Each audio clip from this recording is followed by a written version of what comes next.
Episode की शुरुआत 100 साल पहले से होती है। यहाँ पर हम किंग को देखते हैं, साथ में उसके आदमी होते हैं। किंग का दुश्मन किंग को फॉलो कर रहा था, इसलिए किंग एक जगह से दूसरी जगह ट्रेवल कर रहे होते हैं और छिपते हैं। हालांकि अब किंग थक गए थे और इस प्रकार भागना नहीं चाहते थे, वो रेस्ट करना चाहते थे। एक बार एक मिलिट्री सोल्जर जिसका नाम गोयोमी होता है इसके सामने आता है और कह रहा होता है कि पास में मेरा एक गाँव है जिसका नाम यांगडाम है, आप वहाँ पर आकर रह सकते हो। किंग भी इसकी बात के लिए सहमत हो गए थे। अगले सीन में गांव में आ रहे होते हैं, लेकिन उनको यहाँ पर पता चलता है कि दुश्मन को पता चल गया है कि मैं इस गांव में आ रहा हूँ। किंग इनसे कह रहा होता है कि मैं क्या करूँ, लेकिन बाद में सोचकर ये कह देता है कि तुम गांव में फ्लैग को लगा दो ताकि दुश्मन को ऐसा लगे कि मैं गांव में हूँ और वहाँ पर ठहरा हूँ। लेकिन गोयोमी कहता है तुम ऐसा नहीं कर सकते, गांव में मेरी फैमिली है, कई इनोसेंट लोग हैं, उन सबको मार दिया जाएगा। लेकिन किंग कहते हैं तो क्या हुआ, ऐसे काम के लिए हमें इनका बलिदान देना होगा। बाद में गोयोमी को बेहोश कर देते हैं और यहाँ पर बांध कर चले जाते हैं। अगले सीन में दुश्मन गांव में आ जाते हैं और यहाँ पर वो सभी लोगों को मारते हैं। प्रेजेंट में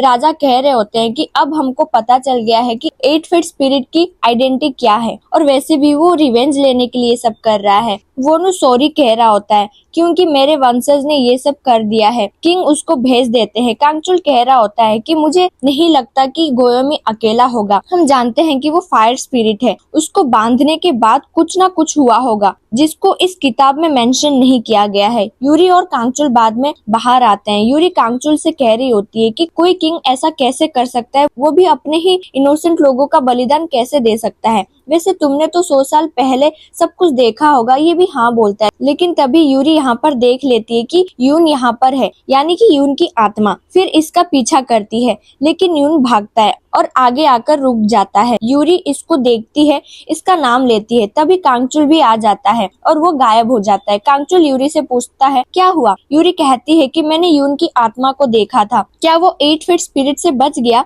लेकिन कांगचुल कहता है ऐसा नहीं हो सकता, ये इम्पॉसिबल है क्योंकि अब स्पिरिट और भी पावरफुल हो गया है। मुझे लगता है कि उसने यून को जानबूझकर छोड़ा होगा और इसके पीछे कोई पर्पस है। वही हम लिगुआंग को देखते हैं जो महल में होता है, रेस्ट कर रहा था। बाहर मोंग गोसप को देखते हैं जो इसकी सिक्योरिटी के लिए होते हैं। मोंग गोसप और सभी अंदर आते हैं। मोंग गोसप 8 फीट स्पिरिट को देख लेते हैं जो कि लिगुआंग को पकड़ने वाला होता है, लेकिन लिगुआंग के हाथ में स्टोन होता है और 8 फीट स्पिरिट कुछ नहीं कर पाता। वही यूरी को देखते हैं जो रिचुअल कर रही होती है और यून की आत्मा को बुलाना चाहती है, लेकिन तभी कांगचुल आ जाता है और कहता है कि चलो चलते हैं, हमें एसुन के पास जाना है। हालांकि पास में यून होता है जो इन दोनों को जाते हुए देख लेता है। ये दोनों एसुन के पास आ जाते हैं। एसुन कांगचुल से बात करती है और कहती है कि तुमने मेरी हेल्प की है, तुमने मुझे बचाया, इसके लिए थैंक यू। लेकिन कांगचुल कहता है कि मैंने नहीं बचाया, यूरी ने तुम्हें बचाया था और पहले भी इसी ने तुम्हें बचाया था। हालांकि ये पूछ लेती है कि तुम दोनों हमेशा साथ में क्यों रहते हो, तुम भाई बहन की तरह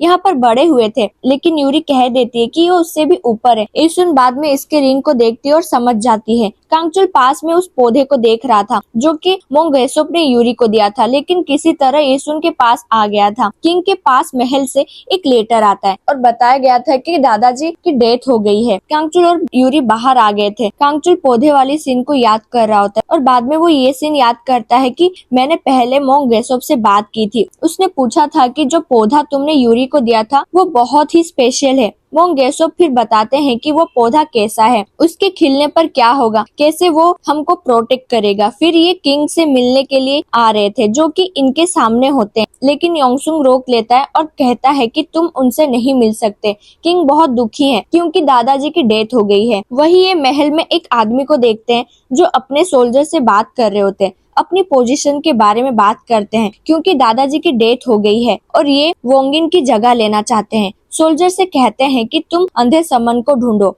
वही हमारी हेल्प कर सकता है। अगले सीन में हम किंग को देखते हैं जो अपने लोगों से कहते हैं कि हम जल्दी ही महल में जाने वाले हैं। सामने वोनू भी होता है। किंग उसे कह रहे होते हैं कि तुम्हारे पूर्वज ने सब कर दिया था उस टाइम, उनको जो ठीक लगा उन्होंने वही किया, हम इस बात को जाने देते हैं, लेकिन तुमने ब्रोकर योमसू को मारा है, मैं इस बात को नजरअंदाज नहीं कर सकता। तुम महल में आ जाना, तुम्हें इसके लिए पनिश किया जाएगा। वोनू भी कहता है ठीक है। पास में यूरी होती है जो कि कहती है योमसू की आत्मा को हमेशा के लिए यहाँ से भेजना चाहती हूँ और मुझे इसके लिए एक रिचुअल करना होगा। अगले सीन में रिचुअल कर रही होती है और बॉक्स को ओपन करती है। योनसू की आत्मा बाहर आती है। यूरी योनसू को यहाँ से जाने के लिए कहती है, लेकिन योनसुन कहता है कि मैं नहीं जाऊंगा, मैं इससे अपना रिवेंज लूंगा। वोनू से कहती है कि क्या आप इसे सॉरी कह सकते हो, लेकिन ये कुछ नहीं कहता। योनसू चिल्लाता है और कहता है मुझे पता था ये कमीना कभी सॉरी नहीं कहेगा। यूरी कहती है ठीक है, फिर मुझे फिर से करना होगा। बाद में इसको अपनी बॉडी के अंदर एंट्री होने के लिए कहती है। योनसू ने फिर ऐसा ही किया और यूरी के अंदर आ जाता है।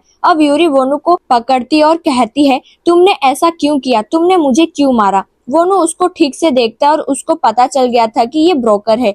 बाद में घुटनों के बल बैठ जाता है और सॉरी कहता है। साथ में ये भी कहता है मैं तुम्हारी फैमिली की देख रेख करूंगा। योनसू भी रिलीफ फील करता है और यहाँ से गायब हो जाता है।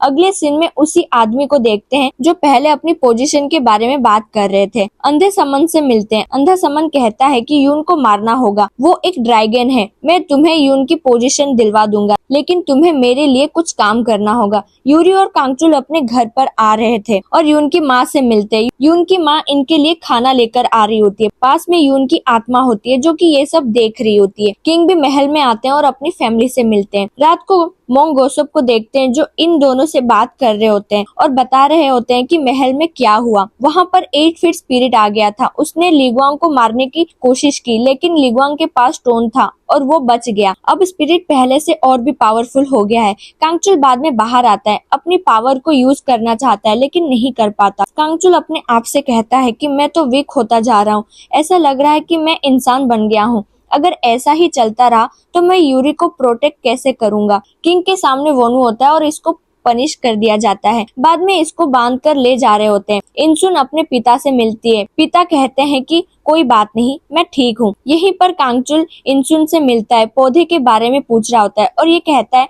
उस पर फूल कैसे खिल गए हैं। ये कहती है कि वो उसमें रोज पानी डाला करती है क्योंकि वो तुमने दिया था। कांगचुल कहता है ठीक है, जब उस पर पूरी तरह से फूल आ जाएंगे तुम उसको बता देना। इंसुन पूछ रही होती है कि अब पौधा तुम्हारे लिए स्पेशल क्यों है, लेकिन ये कुछ नहीं कहता। किंग बाद में यूरी से बात कर रहे होते हैं और बात कर रहे थे कि मैं क्या करने वाला हूँ। उस किंग ने ये सब कर दिया था, इनोसेंट लोगों को मार दिया, लेकिन तुम्हें एक रिचुअल करना होगा ताकि 8 फीट स्पिरिट को सॉरी कह सके। यूरी भी कहती है ठीक है, लेकिन इसमें कांगचुल नहीं होगा। सभी कहते हैं तुम कैसी बात कर रही हो, अगर वहाँ पर स्पिरिट आ जाएगा तो तुम्हें प्रोटेक्ट कौन करेगा। कांगचुल का वहाँ पर रहना जरूरी है। कांगचुल ने भी कह दिया था मैं कहीं नहीं जाऊंगा, मैं वहीं पर रहूंगा। फिर बाहर आकर यूरी से बात करता है और कहता है कि तुम ऐसा क्यों कर रही हो। यूरी कहती है कि तुम तो यहाँ पर आना भी नहीं चाहते थे, तुम तो मेरी वजह से यहाँ पर आ गए। कांगचुल क्लोज आ जाता है और कहता है तो क्या हुआ, तुम्हारे मन में क्या चल रहा है। तभी यहाँ पर एक लेडी आती है और यूरी से कहती है कि तुम्हें क्वीन डोजर बुला रही है। फिर यूरी क्वीन डोजर के पास आती है। क्वीन डोजर पूछती है क्या तुम्हें